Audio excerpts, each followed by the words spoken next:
একেই বলে ওস্তাদের মার। ইরানের মিসাইলের হাত থেকে ইসরায়েলকে বাঁচাবার জন্য আমেরিকা এই থার্ড ডিফেন্স সিস্টেম প্রতিষ্ঠা করেছিল জর্ডনে, যাতে করে ইরান মিসাইল দিয়ে ইসরায়েলকে গুড়িয়ে না দিতে পারে।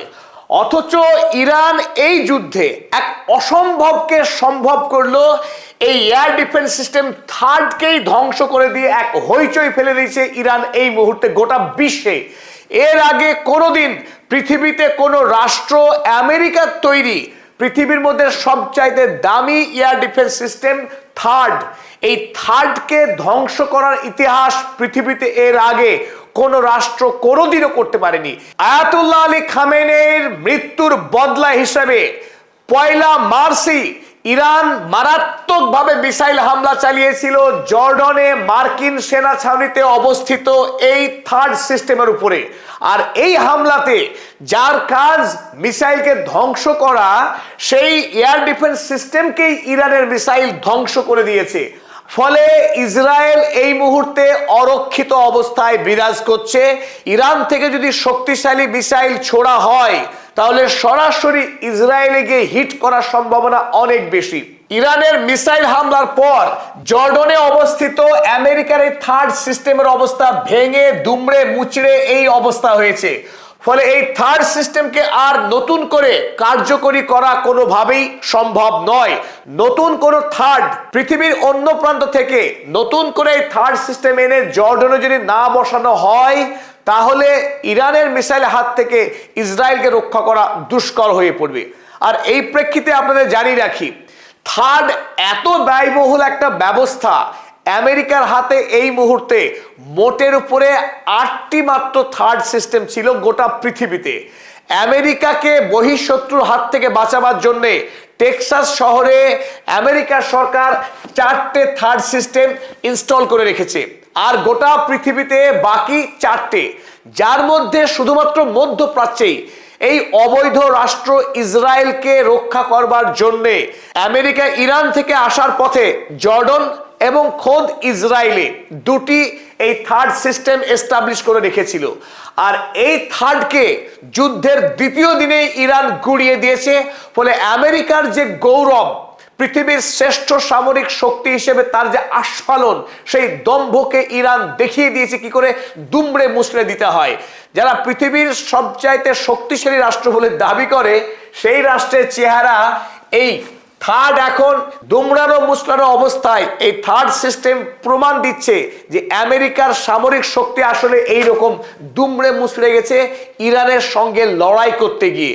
পৃথিবীর আন্তর্জাতিক আইন ভেঙে আগ্রাসী বাসনাকে সামনে রেখে যেভাবে ভেনেজুয়েলাকে জয় করেছিল, আমেরিকা ভেবেছিল তারা এবারও ইরানেও ঠিক সেইভাবেই জয় পাবে। কিন্তু ইরান যে তাকে এইভাবে উচিত শিক্ষা দেবে, পৃথিবীর কাছে তার সম্মান যে ডুবে যাবে, ডোনাল্ড ট্রাম্প ঘুণাক্ষরেও টের পাননি। মধ্যপ্রাচ্যে আমেরিকার মাত্র 2টি এই থার্ড সিস্টেম ছিল। আপনারা ছবিটা দেখছেন, এখানে ইরান রাষ্ট্র, এই ইরান রাষ্ট্র থেকে মিসাইল হামলা করে এই ইসরায়েল রাষ্ট্রকে ধ্বংস করে দেওয়ার আশঙ্কায় আমেরিকা যুক্তরাষ্ট্র ইসরায়েলকে বাঁচাবার জন্য এই 2টো থার্ড সিস্টেম প্রতিষ্ঠা করে রেখেছিল।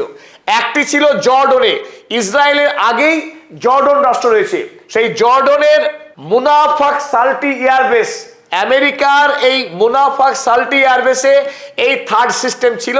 অপরটি রয়েছে ইসরায়েলের নেভাটিম এয়ারবেসে। এই মুহূর্তে অর্থাৎ 1 মার্চ তারিখে ইরান থেকে মিসাইল হামলা করে আমেরিকার থার্ড সিস্টেমকেই গুড়িয়ে দেওয়া হয়েছে। এখন এই মুহূর্তে ইসরায়েলের নেভাটিম এয়ারবেসে একটি মাত্র থার্ড সিস্টেম রয়েছে কার্যকরী। ইরানের এখন লক্ষ্য এই দ্বিতীয় যে থার্ড সিস্টেম রয়েছে তাকে গুড়িয়ে দেওয়া। আপনারা ইতিমধ্যেই অবগত আছেন যে কাতারে অবস্থিত যে র্যাডার ছিল, আর্লি ওয়ার্নিং র্যাডার সিস্টেম, যে র্যাডার সিস্টেম ইসরায়েলের কাছে ইরান থেকে ছোড়া কোনো ব্যালিস্টিক মিসাইল যখন ইসরায়েলের উদ্দেশ্যে যাত্রা শুরু করে, তখন এই থার্ডের কাজ এই সিস্টেম থেকে অটোমেটিক্যালি একাধিক মিসাইল ছুড়ে দেয় এবং সেই মিসাইল গিয়ে ইরান থেকে ছোড়া মিসাইলকে আকাশেই ধ্বংস করে দেয়। এটাই হচ্ছে থার্ড সিস্টেমের কাজ। আমেরিকার হাতে এই মুহূর্তে প্যাট্রিয়ট এবং থার্ড দুটি শক্তিশালী আকাশ প্রতিরক্ষা ব্যবস্থা রয়েছে, যার মধ্যে থার্ড হচ্ছে বহু দামি। এই থার্ডের এক একটা ব্যাটারির দাম এই মুহূর্তে ভারতীয় টাকায় 10 থেকে 30 হাজার কোটি টাকা দাম এক একটা ব্যাটারির। আর এক একটা মিসাইল যেগুলো ছোড়া হয় থার্ড থেকে, তার দাম ভারতীয় টাকায় 138 কোটি টাকা করে। একটি মিসাইল নয়, যখন ইরানের ছোড়া একটি মিসাইলকে প্রতিরক্ষা করবার জন্য অন্তত 3টি মিসাইল ছোড়ার প্রয়োজন হয় থার্ড সিস্টেম থেকে। অন্তত ভারতীয় টাকায় 500 কোটি টাকার মিসাইল ছুড়ে ইরানের একটি মিসাইলকে মোকাবেলা করতে হয়। আমরা জানি ইরান নিজস্ব প্রযুক্তি, নিজস্ব কাঁচামাল এবং নিজস্ব বিজ্ঞানীর দ্বারা অত্যন্ত অল্প পয়সায়, আমেরিকার তুলনায় অনেক সস্তায়, অনেক অল্প পয়সায় তারা মিসাইল তৈরি করে। আর সেই মিসাইলকে ধ্বংস করতে গিয়ে আমেরিকাকে এত বিপুল পরিমাণে টাকা ব্যয় করতে হয়। তাই যুদ্ধ যত দীর্ঘমেয়াদী হবে, আমেরিকা হুড়মুড় করে ভেঙে পড়বে। ইতিমধ্যেই আমার কাছে খবর আছে, কাতারে যে এয়ারবেস, কাতারে যে সামরিক সেনা রয়েছে আমেরিকার, সেখানে আর মাত্র 2.5 দিনের তাদের প্রতিরক্ষা ব্যবস্থা রয়েছে। তাদের মিসাইলের টান পড়েছে, মিসাইলের ভাড়ার শূন্য হতে চলেছে। ইরান যে দীর্ঘমেয়াদী পদ্ধতিতে যুদ্ধে এগোচ্ছে, প্রথম দিকে আমরা জানি ধারাবাহিকভাবে তারা শাহিদ ড্রোন নিক্ষেপ করেছে এই সামরিক ঘাঁটি, সামরিক দূতাবাসে বা ইসরায়েলে। খুব অল্প সংখ্যক মিসাইল তারা ব্যবহার করেছে, যেগুলো অনেক পুরনো, সাম্প্রতিক সময়ে তৈরি। ইরানের শক্তিশালী মিসাইল তারা ব্যবহার করেনি। লক্ষ্য কি ছিল? কেবলমাত্র 192 কিমি গতি সম্পন্ন শাহিদ ড্রোন মিসাইল ছুড়েছিল, যাতে করে এই থার্ডে থাকা যে মিসাইলগুলো আমেরিকা ব্যয় করে, আর ব্যয় করার ফলে আমেরিকার যে সামরিক অস্ত্র, সেই অস্ত্র যাতে ব্যয় করে দেউলিয়া হয়ে যায়। ইতিমধ্যেই মধ্যপ্রাচ্যে একাধিক সামরিক ঘাঁটিকে গুড়িয়ে দিয়েছে ইরান, গুড়িয়ে দিয়েছে আর্লি ওয়ার্নিং র্যাডার সিস্টেমকে।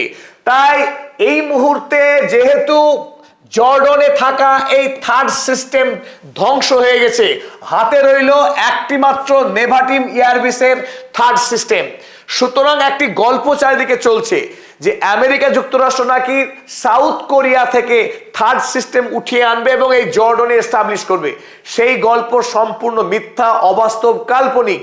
কারণ সাউথ কোরিয়াতে যে থার্ড সিস্টেম রয়েছে সেটা ইনবিল্ট, অর্থাৎ সেটা এইরকম মোবাইল নয়, তাকে মুভ করা যায় না। তাই সাউথ কোরিয়া থেকে আমেরিকা এই থার্ড সিস্টেম জর্ডনে আনতে পারবে না। অপরদিকে আমেরিকাকে রক্ষা করবার জন্য তার নিজের দেশেরই অপরিহার্য থার্ড সিস্টেম। এই মুহূর্তে বলা যায় মধ্যপ্রাচ্যে আমেরিকার শক্তি ক্ষয় হতে হতে প্রায় তলানিতে এসে ঠেকেছে। এখন রইল আব্রাহাম লিঙ্কন আর জেরাল্ড আর ফোর্ড। যে কোনো সময়ে হতেই পারে, যেভাবে এগোচ্ছে ইরান, যে সংকল্প নিয়ে এগোচ্ছে আলী লারিজানি, তার যে অনবদ্য রণকৌশল, সেই রণকৌশলের কাছে ইতিমধ্যেই মার্কিন যুক্তরাষ্ট্র পরাস্ত হওয়ার পথে। আমরা দেখেছি ডোনাল্ড ট্রাম্প কিভাবে কান্না করছেন, ডোনাল্ড ট্রাম্পের সৈন্যবাহিনী কিভাবে তারা বিদ্রোহ ঘোষণা করছে। তারা ইসরায়েলের তৈরি এই যুদ্ধে অংশগ্রহণ করতে চাইছে না। তারা জানে তারা যদি এই মুহূর্তে মধ্যপ্রাচ্যের যুদ্ধে আসে, তাদের মৃত্যু অনিবার্য। বিপুল সংখ্যক মার্কিন সেনা ইতিমধ্যে নিহত হয়েছেন এবং যে সমস্ত সেনা সরকারের চাপে পড়ে যুদ্ধের ময়দানে আসছে, তারা জেনে গেছে তাদের মৃত্যু ঘন্টা বেজে গেছে। এক ভয়াবহ অবস্থা এই মুহূর্তে মার্কিন সমাজে, মার্কিন সৈন্য দলের মধ্যে বিদ্রোহ তৈরি হচ্ছে। তারা ডোনাল্ড ট্রাম্পের এই অন্যায় যুদ্ধে শরিক হতে চাইছে না। ওদিকে আমেরিকার যে প্রতিরক্ষা ব্যবস্থা, সেই প্রতিরক্ষা ব্যবস্থা কিন্তু ক্রমেই ধ্বংস হওয়ার মুখে, ইরানি ড্রোন এবং মিসাইল হামলার মুখে পড়ে। ইরান যুদ্ধের প্রত্যেকটি আপডেট পেতে আমাদের পদাতিক T10 চ্যানেল সাবস্ক্রাইব করুন এবং লাইক, শেয়ার, কমেন্ট করুন।